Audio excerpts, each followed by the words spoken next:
don't know my story. They don't know my story. Nope, they don't know my story. This is a place where survivors can be seen and be heard and be loved and be free. A place where no judgment comes into mind. This is your moment to shine. People gon' talk, yeah. Haters gon' say what they wanna say, but keep doing you, girl. Cause there will be a brighter day. People gonna talk, yeah. And haters gon' say what they wanna say.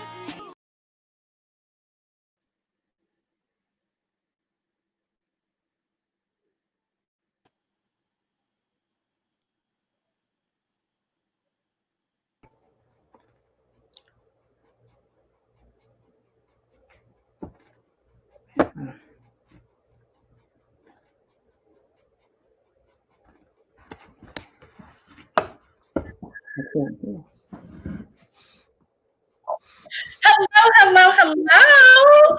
I am so excited about tonight's show. Welcome to the with Alissa R. Jones, where survivors can be seen, be heard, and be free. We want to thank you for tuning in to this life-changing show. I'm your host for the evening, Alissa R. Jones, the Survivor Inspirationalist. I am excited about tonight. I have my co-host here with me, the one and only Dr. Don. Dr. Don Paul is an award-winning certified life coach, author, media personality, and a nationwide public speaker. So I'm excited to have her with me. She's been with me for about 7 years. We've been doing this thing, and I'm excited about it. You know, I'm so excited about tonight to have one of our survivors, Lynn Meyer, share with us. Lynn has actually been a part of my organization for, I would say, about 2 years now, Lynn. She is a co-author of my book, The Survivor Behind the Name, which she birthed this story that she's going to share with you tonight. So tonight's topic is when daddy sees you as a woman and your mommy knows. This is a huge topic for me, and it is such a life-changing topic because can you imagine that your parents, one of them sexually abusing you and the other one knows about it? This is going to be an amazing show. I'm excited to really talk about this subject. It is deep. It is very, very deep. And I'm just excited. So, Lynn, I know that, you know, this is going to be very, very tough for you. But because I know who you are, I know who you belong to, I'm excited to be a student on this in your sense tonight. So I want to start off tonight just introducing you. And really, I want you to share with the audience, you know, take us back to that place of your innocence, you being that child, and the beginning of your dad, you know, taking advantage of you. So I want to turn it over to you. So, Alissa, thank you so much for allowing me to be part of your show. Like, ever since I met you, like, you have been one of the people that have inspired me, encouraged me to be bold and strong and push forward and just speak and just be powerful. So I thank you for that. I mean, you have this presence about you that like radiates through people, and it definitely just fell up on me. So I appreciate that so very much. Thank you. I do. I would say, oh gosh, I would say I'm a therapist by gift. That is my ministry. And it's not my job, but that's what I do because I help people. And I believe I came into that career of mental health because as I was going through what I was going through, I didn't think anybody would listen to me, or I didn't feel supported, or I didn't have that help. So I believe that's the reason why I became a counselor. So when I think about when the sexual abuse started, It literally had to be when I was 1.5. I know I was a toddler and I know I was in my crib because I remember being in my crib. And my sister said, you couldn't remember that. And I remember having colleagues saying, yeah, you remember that because you went through trauma. And so when people go through trauma at a young age, you can remember like a lot of things. And I had no idea I could remember that. So this story, my experience started all the way back to when I was a child, like a young child, a toddler. Mm, mm, mm. That's just the beginning of So, yeah, walk us through that. I know, you are talking about, you were in your crib, but can you paint the picture for us on, what you do remember? So yeah, for those that hear this story, let me just preface with this. For those that hear this story, it is a story of pain going into power. So let's talk about the pain, okay? Yeah. So it would be, I remember things like my father would come and I would go off with him. This was at very early because I didn't know what was going on. I would go off with him and I would be with him for a while and I would feel like a certain way, but I didn't know what was going on. And then my mom would appear or my sister would appear. And I was like, what? This is happening. And like I said, as a child, it happened too much. And I was like, well, this is how it goes. Either I go off with him and then they appear, or I'm with them and then he appears. So what it would look like is maybe I was playing by myself and he would come get me, or I was in the room or on the bed and my mom would wash me up or my sister would wash me up. So let me explain that to really paint the picture. My mom dealt with my dad and he was very abusive to her. Like he would almost like try to take her life. So she was afraid of him. We were dealing with a domestic violence situation in the home. So my mom literally would wash my body in the sink, or my sister would wash my body in the sink to either prepare me for my dad to abuse me, or he had already molested me and they were washing me up. So I just need y'all to understand that. Okay. So when I paint this picture, it's not to be graphic, or to be explicit. This is my truth. Yeah. And this went on for many years. So then it progressed to like he would fondle me, or I would be in the bed with my mom and he would come lay in the bed and I would just be like, ugh, like sick to my stomach. And he would lay next to me and then he would touch me and I would be like frozen. Like, you're doing this. My mom's right here. What in the world is going on? And that happened for many years, so many years to where I cannot remember my first grade, my second grade, and then I start remembering my third grade year. So I believe he stopped molesting me when I was like 8 years old, because then I remember my life. But before then, I don't remember my life. I remember being a toddler, and then I remember sometimes then I don't remember my life again until I was 8. So at least 7 years. Wow. So walk us through that. What do you mean when you say you don't remember your childhood? You don't remember playing with dolls? You don't remember playing with other kids? Okay, so to clarify, what I mean is I remember being in my crib, and this is going to sound really strange. I remember being in my crib, and I remember my kindergarten teacher because she was so loving. So I remember her face, but it literally feels like this. I was in my crib and then I was in third grade. And then I remember playing with friends, and then I remember playing with dolls. Now I don't remember, like I don't. And I know it's because the body has this way of protecting itself. And so I guess I disassociated and just, I don't know. But I really try to remember those years, but I don't. I just know. One thing I do know for sure is that he still continuously messed with me and violated me. I do remember that, but I don't remember like happy stuff or other stuff. Like I just don't. I don't know. I just don't. Okay. How old was your sister? My sister is 12 years older than me. So she and I like when people bring her up because people think that she was at fault. She was not at fault. She actually would ask my mom and dad, like, why is this happening? why are you guys doing this? Like, it's not right.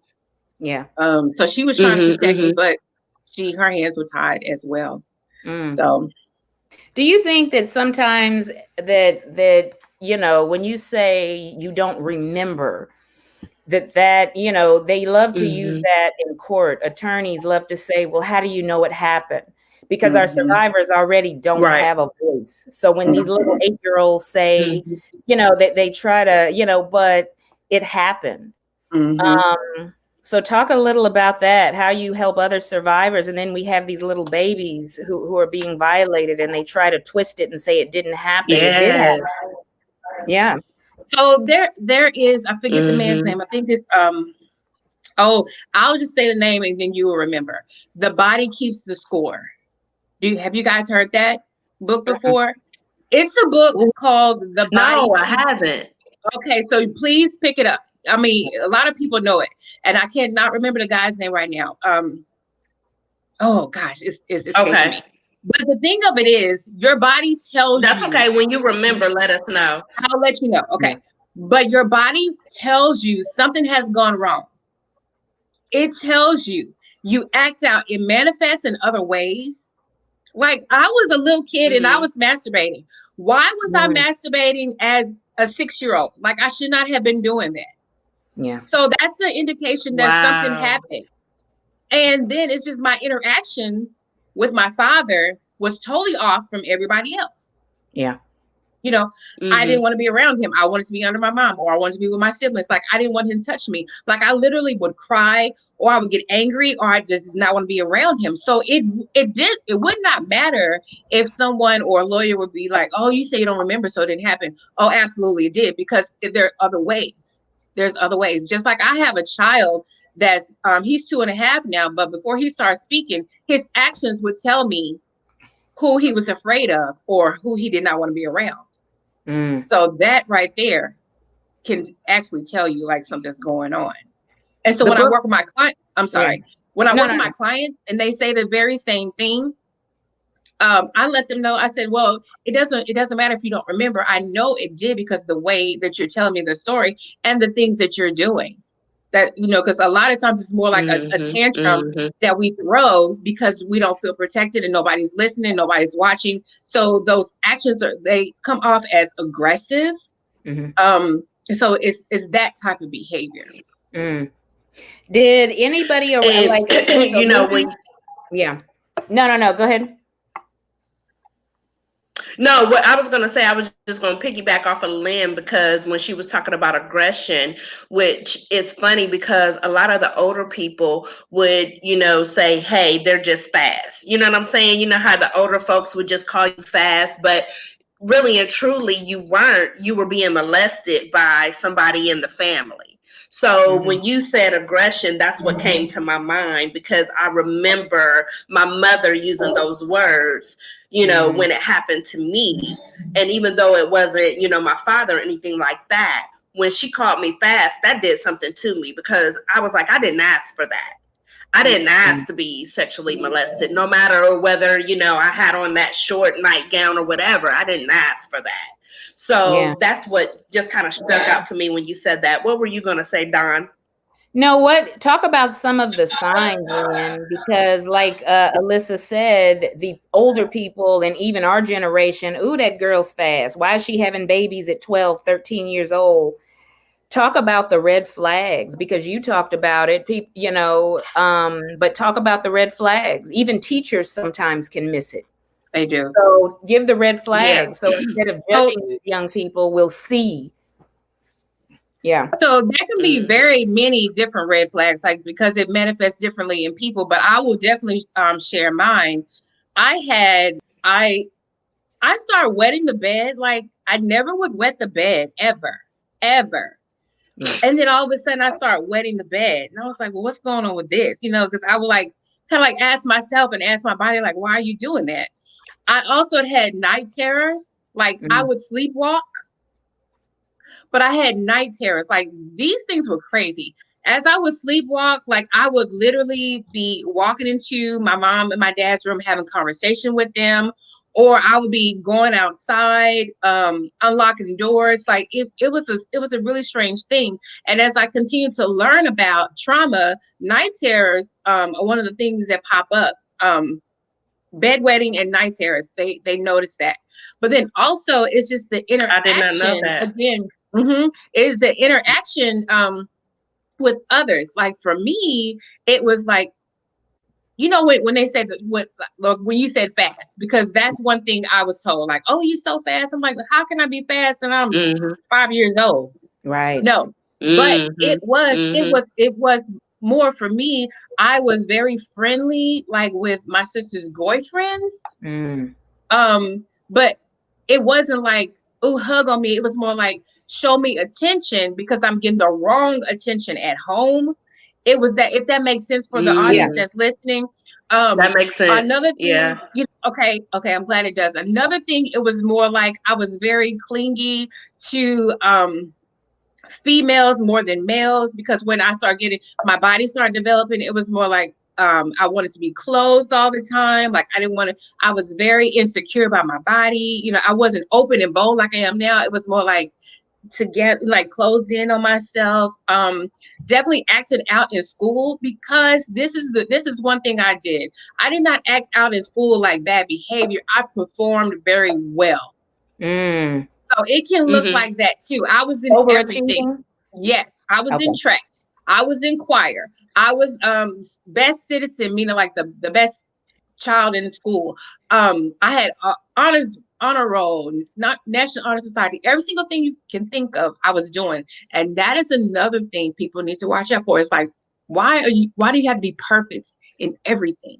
And that's what I feel like I had to do. And those were some of the red flags I wish my parents, well, I know they know, but like other people would have seen and thought about. When did it stop? Did somebody step in and say, right? How did it stop? It stopped because I started being more vocal with my father. I remember, because I was very disrespectful to my father, extremely disrespectful with my mouth to my father. And so my siblings always thought I was his favorite. And yeah, I was his favorite, but they didn't know the reason why I was his favorite. Okay. So if he would tell me something, like if he would tell me something, because he calls me princess. So when he would say, princess, come do that, I would say, I'm not, don't talk to me. I'm not. And so at the older I would get, I would say, don't touch me. Don't look at me. Why are you touching me? Why are you looking at me? And so I guess it was like, oh, okay, well, she's getting too vocal now. Let me leave her alone. And I believe that's why I stopped. Yeah. Let me ask one more question, Alissa. Did you ever, because how many siblings did you have? It's 7 of us, so I had 6 siblings. Did you ever, because Alissa, and you know this too, the predator, and that's what your father was. I hate to, but sometimes they will single out one child. All of them don't get abused, but they'll pick one. Or how did you deal with that, and your siblings deal with that? Yeah. My siblings didn't know. Were you the youngest? Yeah, I'm the youngest of 7. Okay.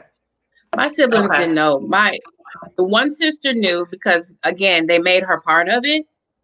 But my other siblings didn't know until we were all adults. As a matter of fact, I think my other siblings found out 7 years ago. And I'm 47. So wow. Yeah. Did you tell them, or what took place that they found out? So we went on a family vacation, and my sister and I so at the time I had 3 sisters.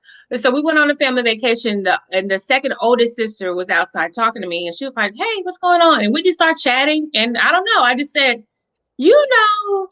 no, this is what happened. She said, you were always daddy's favorite. I said, why do we keep talking about this? I said, let me tell you why I was his favorite. And her face just dropped, and she started crying. She said, I had no idea. Yeah. I had no idea. And then after that, I just started feeling bold, and I was like, well, let me tell this one.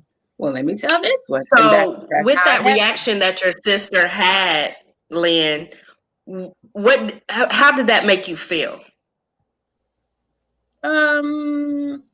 Sad for her, Mm. And then I felt relieved because they just thought I was spoiled. Mm. That's what they would say, that Yeah. you're so spoiled, you get everything. And when, as I was a child, I would be like, I'm not spoiled. Like, you guys have no idea what I'm going through. Like, I don't want these gifts. I don't want to be the favorite. Yeah. You know, I hated that. I hated the Yeah. word spoiled. That's why I don't call my children spoiled to this day. Mm. I just don't. Mm. But that Yeah. I felt relieved, and I felt like, okay, now someone is finally listening to me. That's Yeah. how I Yeah. felt heard. Mm. Mm. So someone wants to know internally, before you got that out at the age of 40, internally, what did that do to you? Oh wow. Oh, but for my spirit, it broke my spirit. Yeah. I was extremely Mm. insecure in everything. Even though I perform Mm-hmm. well, I'm a pretender. I perform well. Mm. And you would never know. But inside, I was so wounded and broken and just like beat down. And like I said, insecure with my personal, with my professional life, like everything. All of my relationships were horrible. I had an okay relationship with my siblings, but they still didn't know. So I Mm. just felt like I was alone. So Mm. in the whole Mm. time that I had to keep that within myself, I just felt lost. I just felt lost. Lynn, you said something now. I really want to get up and run around this house, but I can't. Listen, you said I pretend well. You Yeah. know how many women and men out there that pretend well? When you said that, that hit me because that was me. Like, we put on, like, I tell people all the time, I get up and I put on makeup, but you don't understand what's behind this right here. You That's don't Right. right. understand what's behind the mask that we get up and put on every day. And we go ahead and we pretend. We pretend for Facebook. You know, Mm. we pretend for social media. We pretend for everybody else and don't understand that so many people has went through so many things in their life and how broken they are. You always got to be careful on how you handle people, how you treat people, because you don't know what they've been through. You don't know what they're hiding and what they're pretending because they don't want you to see, because they don't want you to find out. Yeah. You just said a word right there. That's right. But What I I think, did. but also I think if we're talking about from pain to power, right? And I love that, Lynn. Mm-hmm. Um, and Christine just hit it. It's so sad, but it's overlooked. But are we overlooking it or are we ignoring it? Sometimes we're Right. ignoring it. It's not that we're overlooking it. The parent, like your mother, she Mm-hmm. was dealing with her own pain, but sometimes we don't want to get involved because it's not our house. We know what's going Mhm. on with the neighbor's kid. Sometimes we're not overlooking it. We just don't want to get involved and see it. We've got to do that. But I Yes. want to applaud both of you because I have to tell you, how did you get the courage, Lynn, to tell your story? Because sometimes some people are like, well, it's private, it's, but when you have a voice and you share it in a book, your siblings have to understand this is my testimony. I'm sorry if you're going to be offended, Mom, I love you. But so how do you all get the courage to write the words and publish it? Because some people can't do it. If God has called them to write the book, you know what I mean? But he calls you to write it and you have to have courage, So how do you get the courage to tell your story publicly? Mm-hmm. Mm-hmm. Alyssa, you I'm want gonna to go let or you want Lynn me to go? answer first, and then I'll Okay. piggyback off of her. Okay. I'm gonna So, let you go first, and I'll piggyback off of you. okay. For me, Dawn, I love when people ask this question. I really do. And this is what I say. I got the courage because I was tired. Mm. And I exposed, and I use the word exposed. People are like, oh, that's so harsh. But I exposed It is. Expose it. I exposed the Mm-hmm. experience and the secrecy. Mm. Now catch this. My experience and the secrecy so I could heal. Yes. Yes. That is Mm-hmm. the reason why Mm-hmm. I did it. because I was tired. Like, I was just like, this, I can't continue to pretend and feel like I love myself, that I like myself, like, because I didn't. I mean, I like myself, but I did not love myself. But I wanted both. You know, I wanted to love and like myself. And Yes. so what Yeah. gave me the courage is Mhm. one day I was just like, enough is enough. Enough is enough. And it was 2002. And I remember that. I was just like, enough is enough. And I just can't do this anymore. So I just started saying, okay, like, I want to start loving myself. I just really want to start loving myself. And I started that, and that was a journey. But then to actually tell, like, all of it, Yeah. I'm about to drop names again because I like to name drop. Boom. Okay. Yeah. Meeting Alissa was a godsend. Mm. Every time I'm on an interview, I bring up Alissa and I bring up Adrian. Oh, yes, yes. Because those two women, like, had I not been introduced to Alissa or told about her organization, Survivors with Voices, I would not have been a speaker.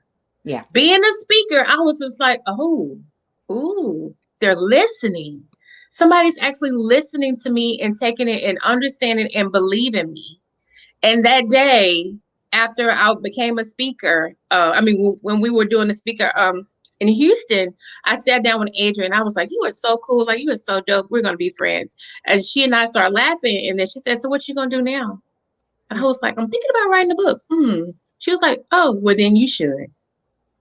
And that's how it started. So I would say that I was just tired and I wanted a better life. And then what gave me the courage to be really free is Alissa and Adrian.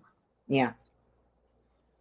I think you have to do that. I'm literally sitting here about to cry because, to hear that, it just really gives me validation on the reasons why I do what I do. And it just really warms my heart. I don't believe people understand because I have a testimony of my own, and it was, birthed from sexual abuse and being in a domestic violence relationship.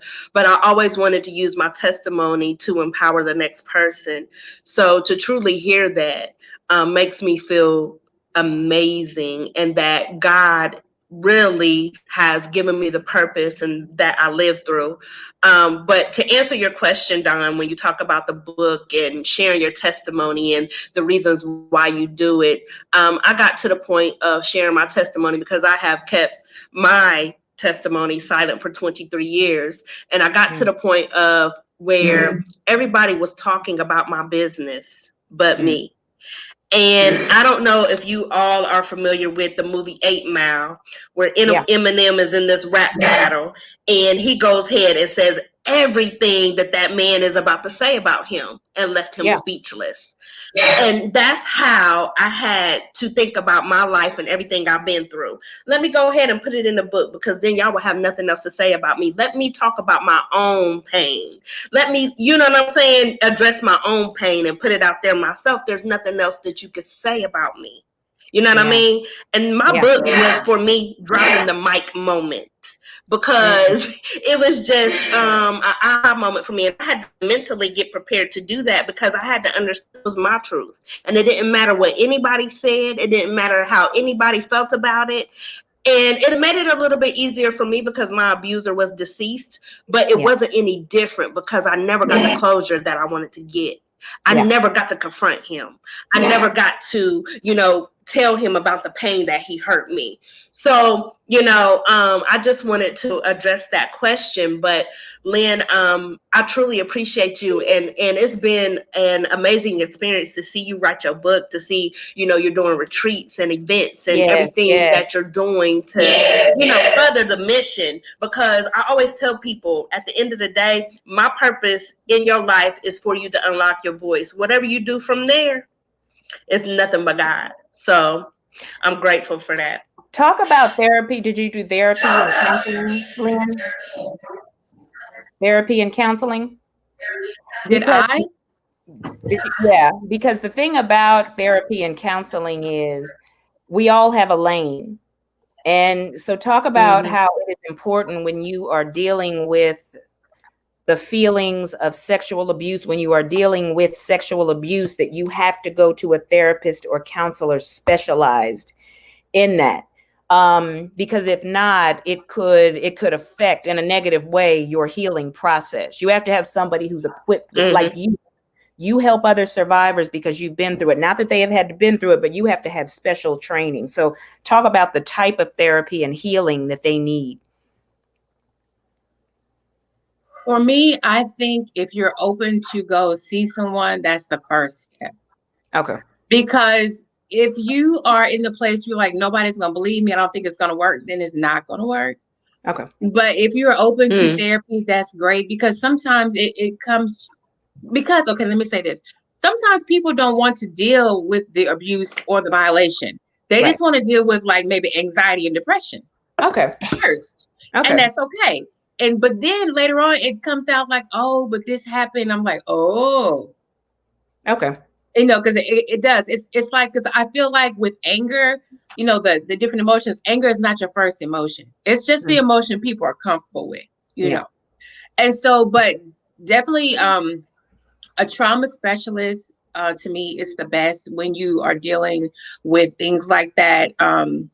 Now, I was not diagnosed with PTSD or anything like that, but they did give me a diagnosis of trauma disorder, but I knew that. But a lot of Black women are, I would say. But when I went to counseling the very first time, I didn't want to go because I was made to go by my parents. And I was like, how dare you? Wow. And what send me?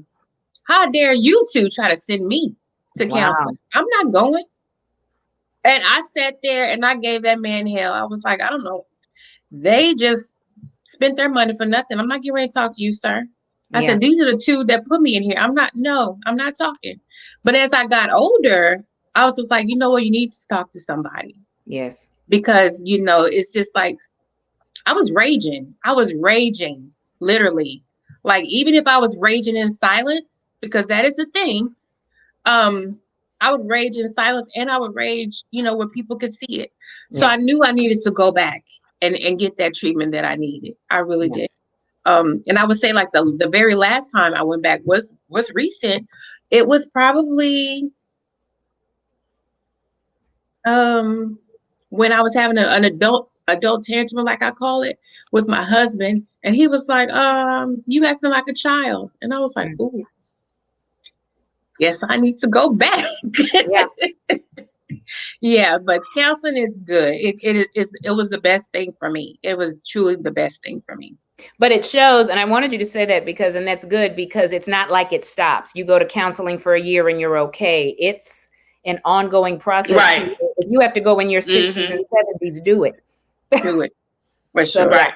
That's good. Yeah. Yeah. But, you know, and then also I'll say, you know, to piggyback on counseling, it was good for me. But I would say one of the reasons I created the organization was sometimes I felt like my counselor didn't understand exactly what I went through because they didn't go through it. So connecting to another survivor that had been through what I've been through and possibly had gotten through it, that's who I wanted to connect to, because I wanted the steps that they took to get to where they are. And then, you know, I always say, you know, my motto is your past is somebody's present. And so empowering the next survivor is definitely giving them the tools to help get from where you were to where, you know, you want them to be. So I always say that. So one of the things, somebody else has a question for you. Did you ever go through the process of blaming yourself? Oh, no. Oh, no. Mm-mm. I never said it was my fault. Never. And that is, you know what? I guess I was stronger than what I thought. Never did I say, oh, what did I do? Never. I always knew that it was wrong.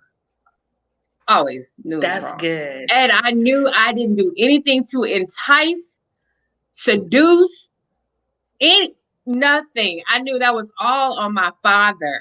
Yes. Not one time did I say, oh, because I hugged him too tight. Oh, absolutely not. It was always his fault. Yeah. Because some deal with that. Everybody, it affects them differently. Yeah. It sure does. It sure Yeah. does. And that's why I like to tell people, it doesn't matter if someone says, oh, well, you were drinking around him, or she did this, or you shouldn't have that tight dress on. You know your figure is like this. Absolutely not. It was their decision to violate you. It is never your fault, ever. I don't care what the situation is.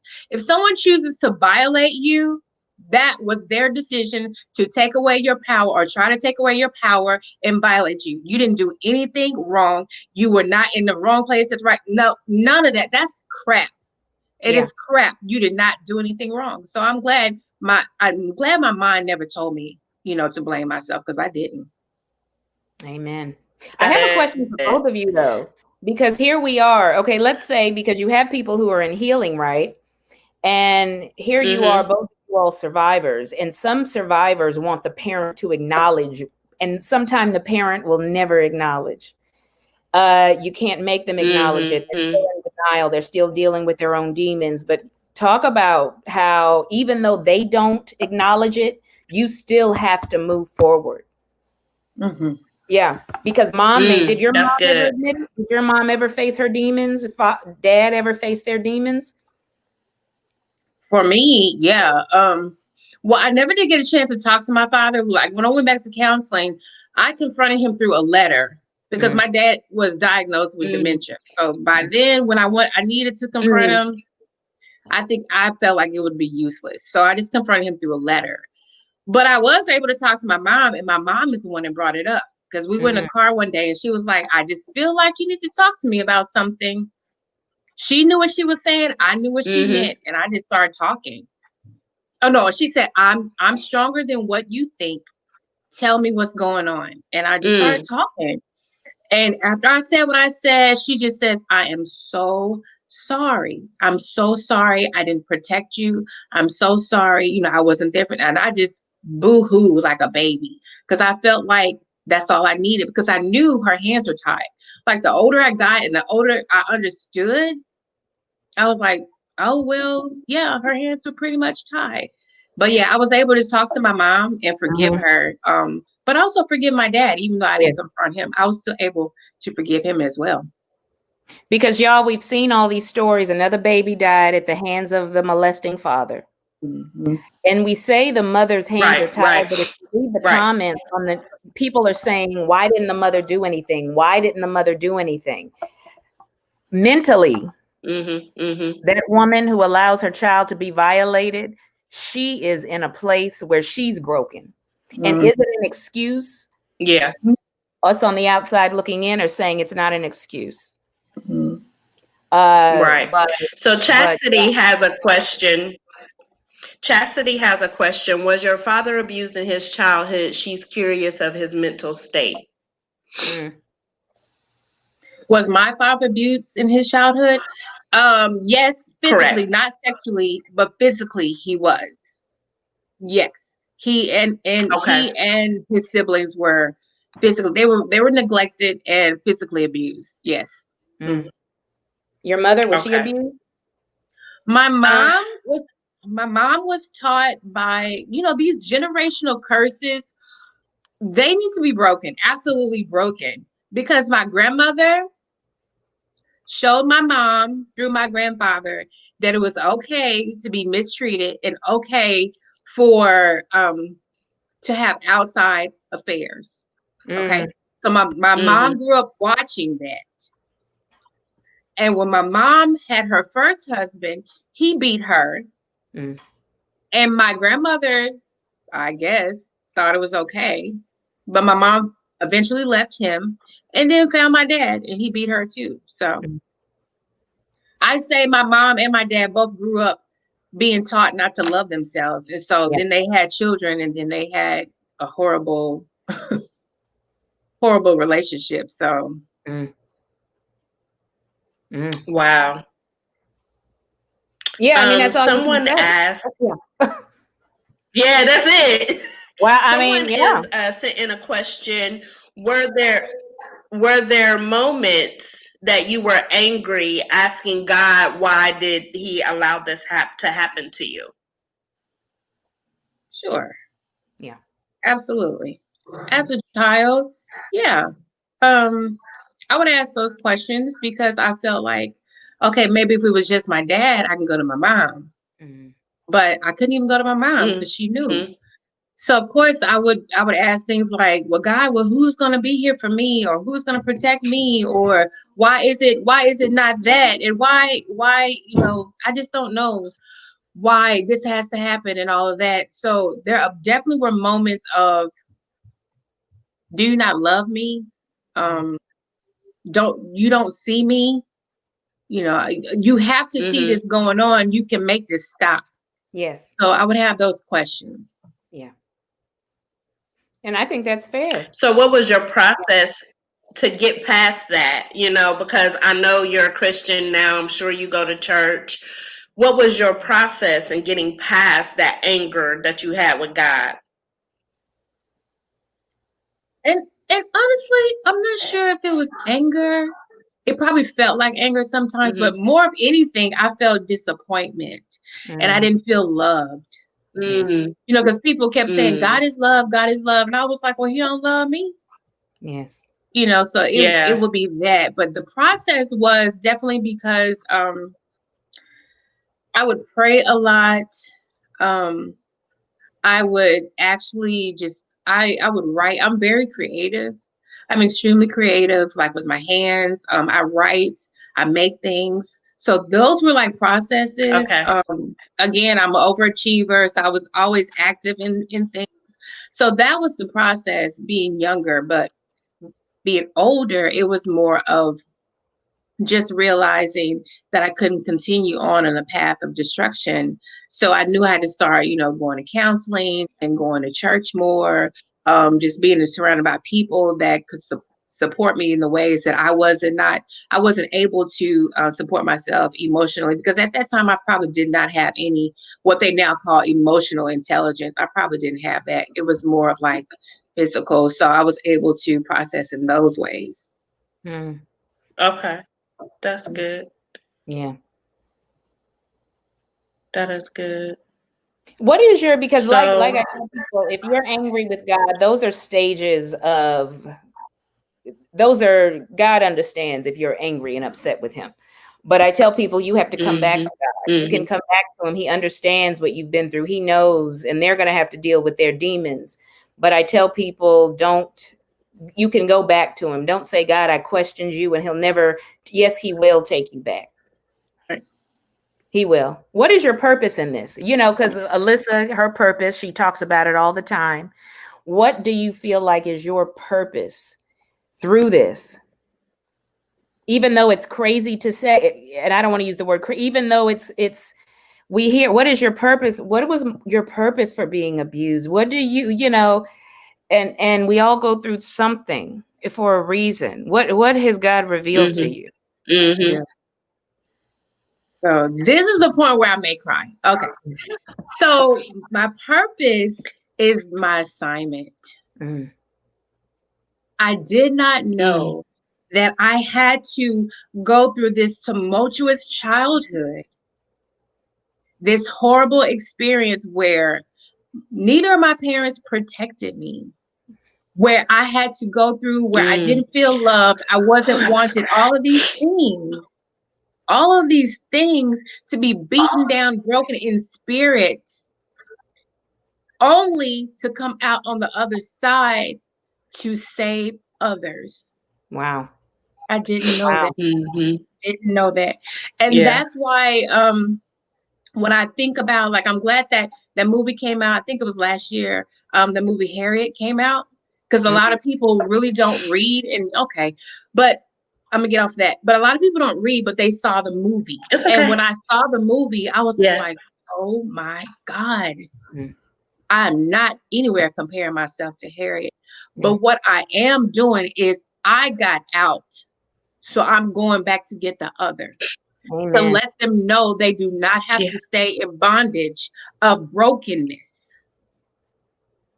You do Mm-hmm. not have to stay in bondage of wound. You don't. There is a way out. Let me help you. Yes. Let Yeah. me show you. Let Yeah. me take you there. And that's my assignment. Mm, I love it. Wow. Well, Yeah. I'm trying not to cry. I really am. Because, Lord, whew, because I felt that, Lynn.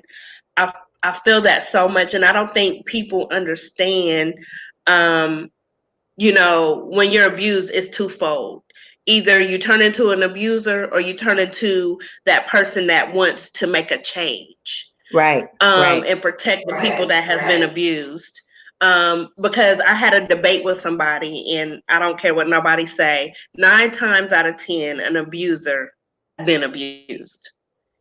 And somebody was arguing with me, no, that's not true. And I'm like, yes, it is. If you Yes, it go is. to prison and you talk to many of the rapists or things like that, something has happened to them in their childhood that made them do that.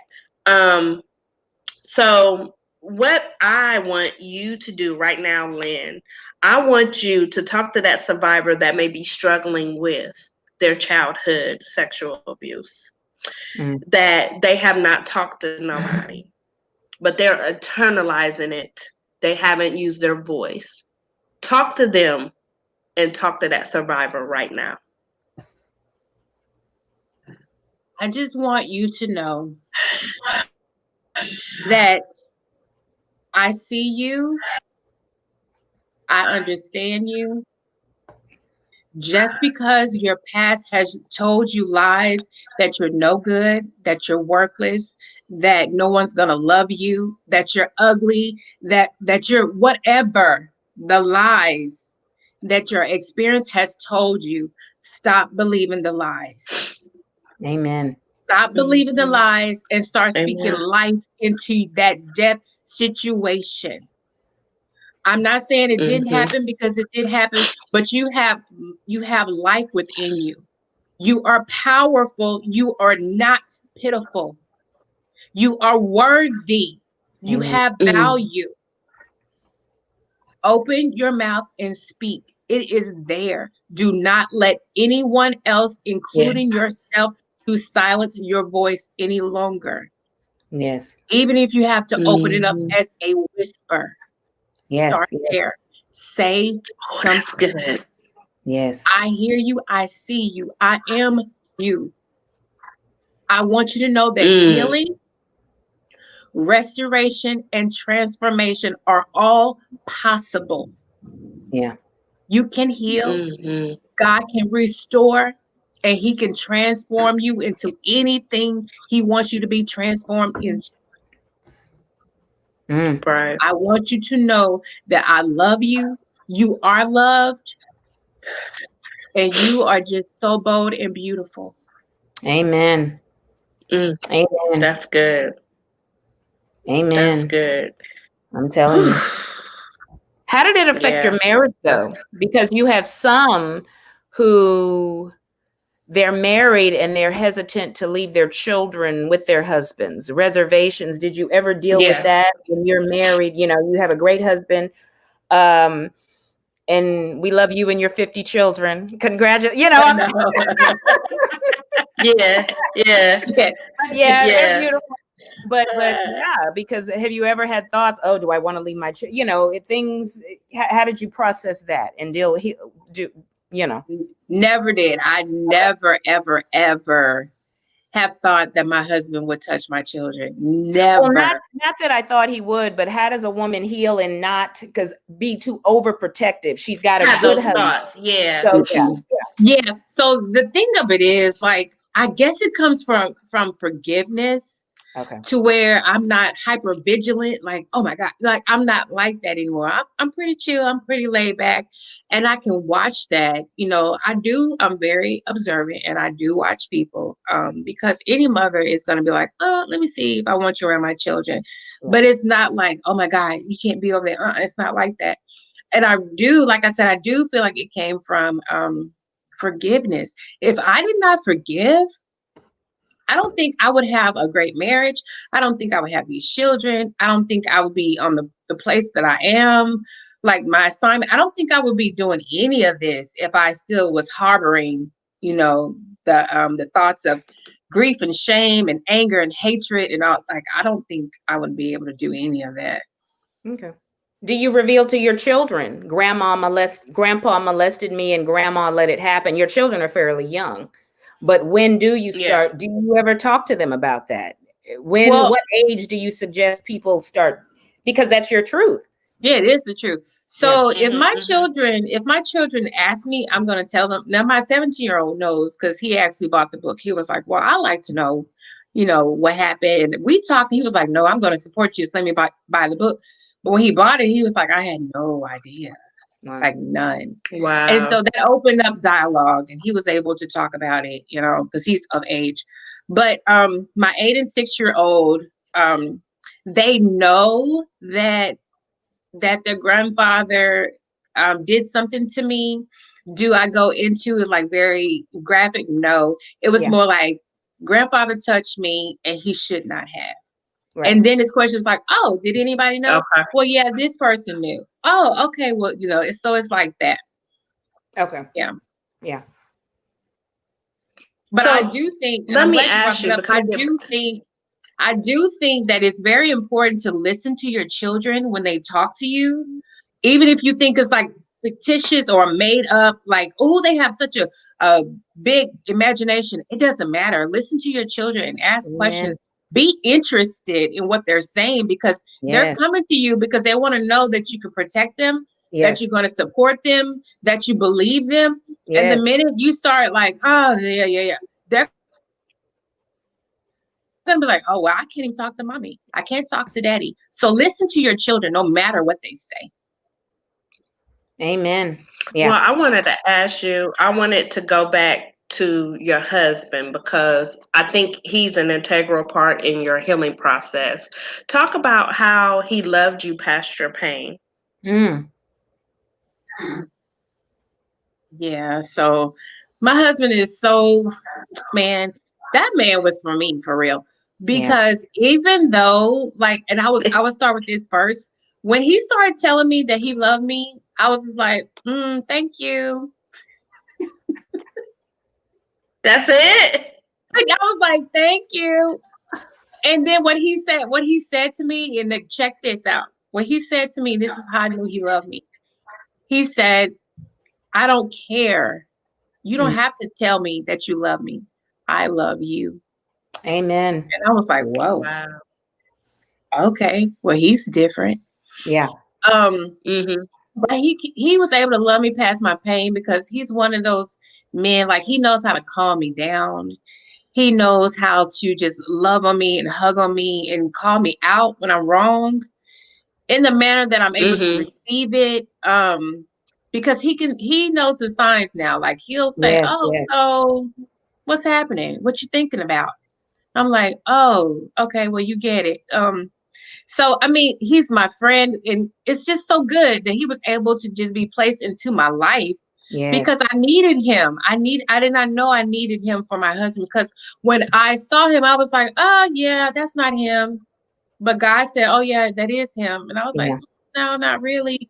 But he was able to love me past my pain because he knew that was me just acting out because there were like unresolved issues or residual things going on. And he was there to love me and be there with me, even through everything.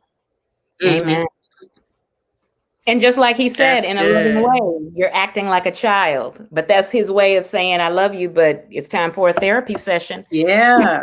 Right? Yes, Yeah. exactly. Yeah. Right. Yeah. That couldn't have come from anybody else but him. Right. Right. Mm-mm, At all. mm-mm. At all.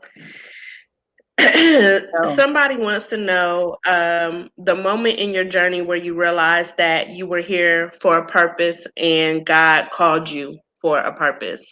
Mm. when was that moment? They're asking what was the moment in your journey where you realized that you were here for a purpose and God called you for a purpose. Mm. Oh, when I realized, I guess it was around the time when I was writing the book. Because when I realized, I said, "Oh, Adrian, this book is not for me. Yeah. It is for other people. Whoever receives it as a gift, whoever buys it for support, it's for them. It is not for me." And so she was like, now you got it. And that's when I think around that time, because I realized that my story wasn't mine anymore. It was it was mine to tell, but it wasn't my story anymore. It was more like it was the person that needed to hear it so they could be free, or that person that needed to hear it so they could speak about it. And so then I realized, I was like, oh, this is how it is.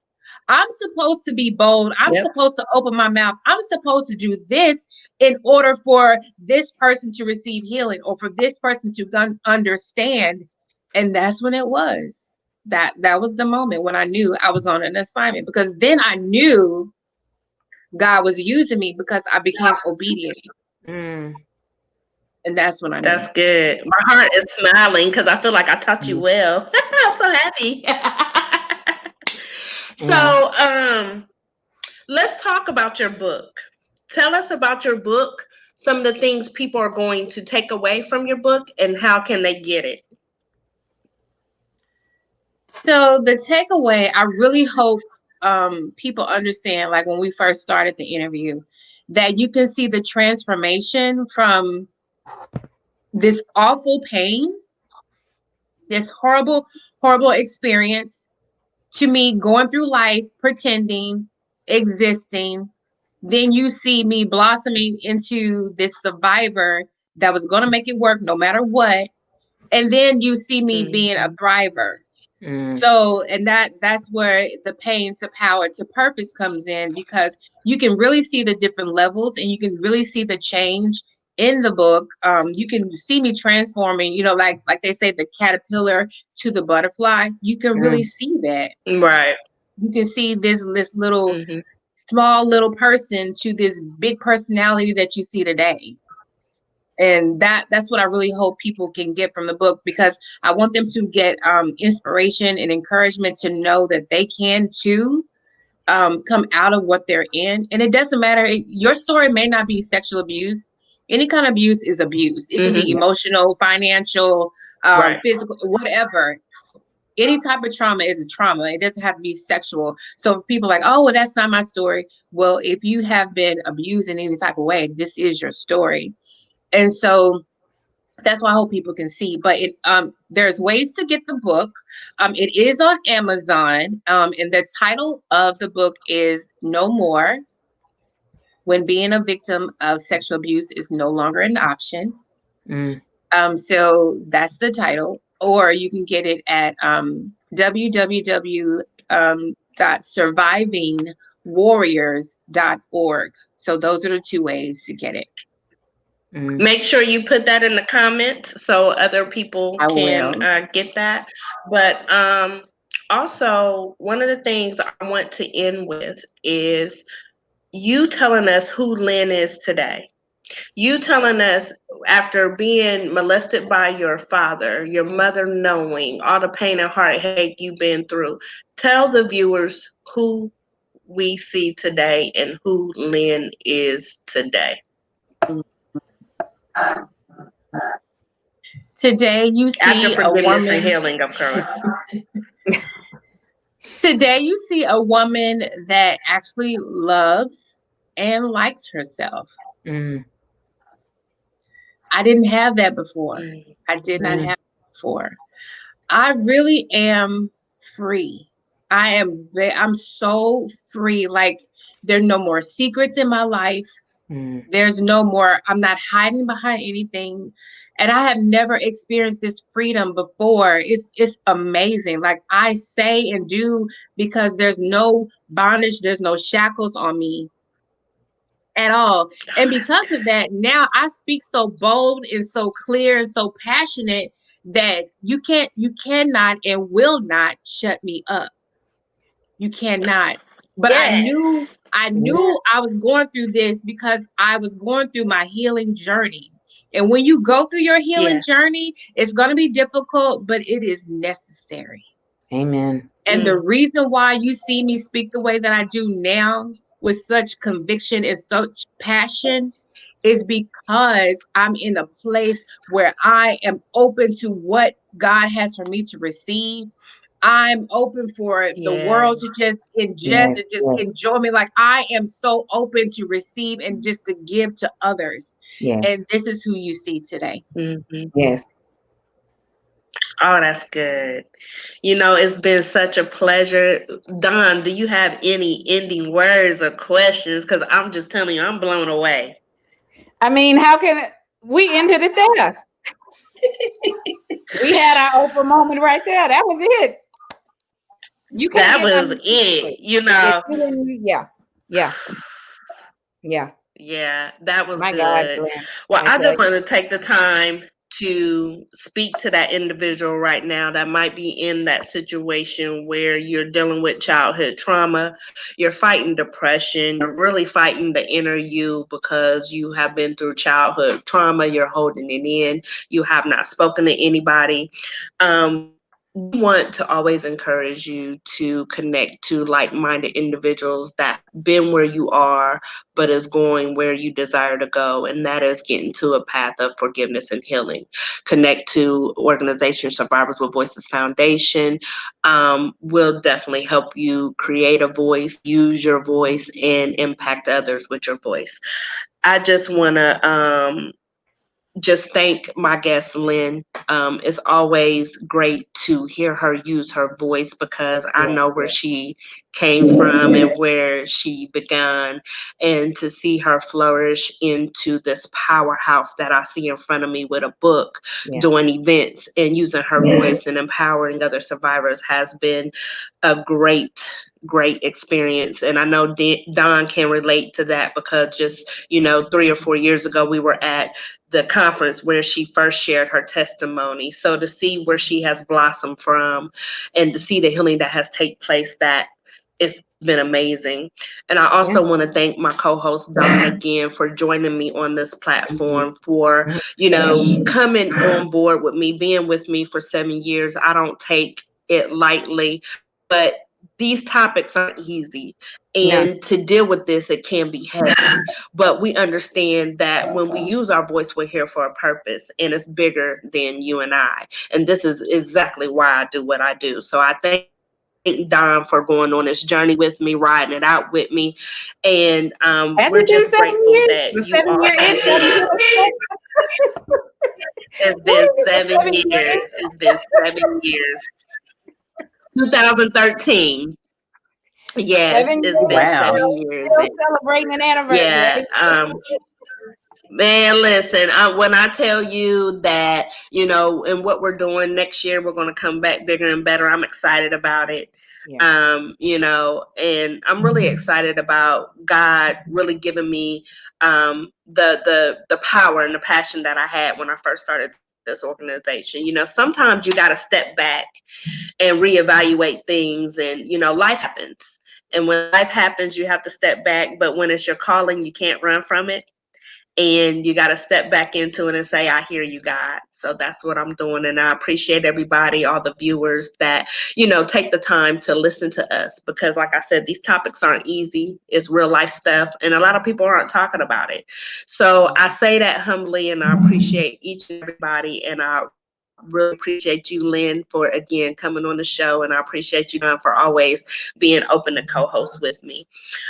We're going to end the show here. And again, always connect with the organization. Lynn, make sure you put how survivors can get your book in there. And if you have anything, I look forward to supporting you in your future endeavors. And put Y'all have a good night.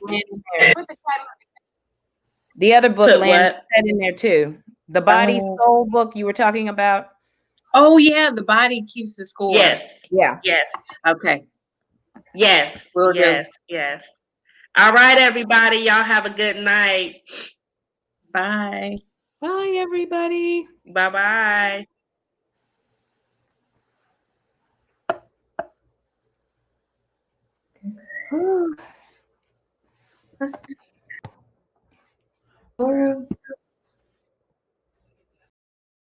Okay.